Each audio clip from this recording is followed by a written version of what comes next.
Hi friends, welcome to our channel. இன்னைக்கு நம்ம பூரிக்கு ஏத்த சூப்பரான உருளைக்கிழங்கு வச்சு ஒரு மசாலா எப்படி செய்யலாம்னு இந்த வீடியோல பார்க்க போறோம். நம்மளோட வீடியோ ஃபர்ஸ்ட் டைம் பார்க்கறீங்கன்னா மறக்காம நம்மளோட சேனலுக்கு Subscribe பண்ணுங்க. இப்போ எப்படி செய்யலாம்னு பார்க்கலாம்.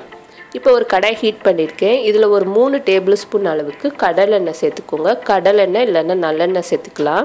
இப்போ ஆயில் ஹீட் ஆனதுக்கு அப்புறமா இது கூட ஒரு சின்ன பீஸ் அளவுக்கு பட்டை, 2 பீஸ் கிராம்பு, கொஞ்சம் பிரிஞ்சி இலை, ஒரு 1/4 டீஸ்பூன் அளவுக்கு சோம்பு, கொஞ்சம் கல்பாசி சேர்த்திருக்கேன்.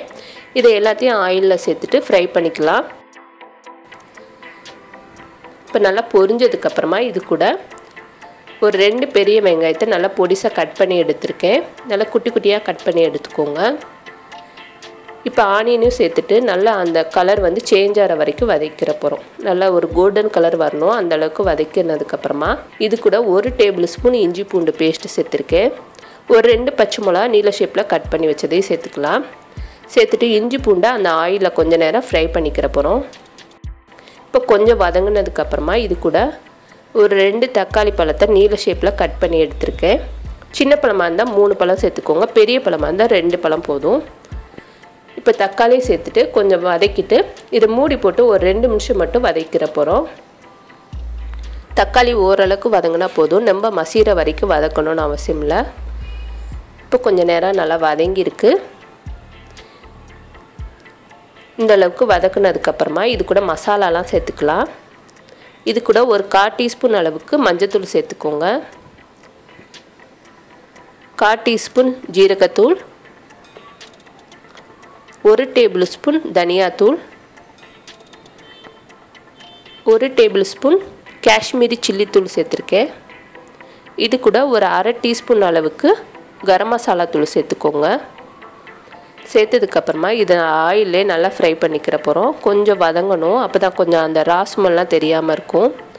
இது கூட ஏற்கனவே நான் உருளைக்கிழங்க வேக வச்சு தனியா எடுத்துட்டு அந்த தண்ணியை மட்டும் தனியா வச்சிருக்கேன். அந்த தண்ணியை வந்து இந்த மசாலாவோட சேர்த்துட்டு இது கூட தேவையான அளவுக்கு உப்பு சேர்த்துக்கலாம். இப்போ உப்பு சேர்த்துட்டு நல்லா மிக்ஸ் பண்ணிட்டு இத ஒரு 5 நிமிஷம் மூடி போட்டு கொதிக்க வைக்க போறோம். அடுப்பை சிம்ல வச்சு கொதிக்க வச்சுக்கோங்க.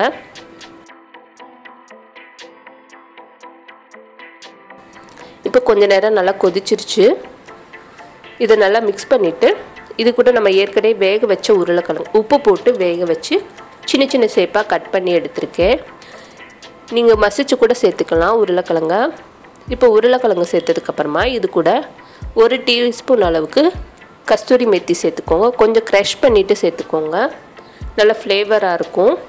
இது கூட ஒரு 1/4 கப் அளவுக்கு கெட்டியான தேங்காய் பால். இது எல்லாத்தையும் சேர்த்துட்டு நல்லா மிக்ஸ் பண்ணிக்கலாம். இந்த டயத்துல உப்பு வந்து செக் பண்ணி பார்த்துக்கோங்க. உப்பு காரம் வந்து செக் பண்ணிட்டு இந்த டயத்துல சேர்த்துக்கலாம். இத மூடி போட்டு ஆயில்ல நல்லா பிரிஞ்சு வரணும் அந்த அளவுக்கு கொதிக்க வச்சு எடுத்தாச்சு. இப்போ ஆயில்லாம் பிரிஞ்சு நம்மளோட பூரி மசாலா ரெடி ஆயிடுச்சு. இது கூட ஒரு கை அளவுக்கு ஃப்ரெஷ்ஷான கொத்தமல்லியை பொடிசா கட் பண்ணிட்டு சேர்த்துக்கலாம். சேர்த்துட்டு நல்லா மிக்ஸ் பண்ணிட்டு இதை இறக்கி வச்சுக்கிற போறோம். இது பூரிக்கு மட்டும் இல்ல ஊத்தப்பத்துக்கு கூட சூப்பரா இருக்கும். கண்டிப்பா இதே போல ட்ரை பண்ணி பாருங்க. இன்னைக்கு நான் பூரி செஞ்சிருக்கேன். அதோட சேர்த்து தான் சாப்பிட போறேன்.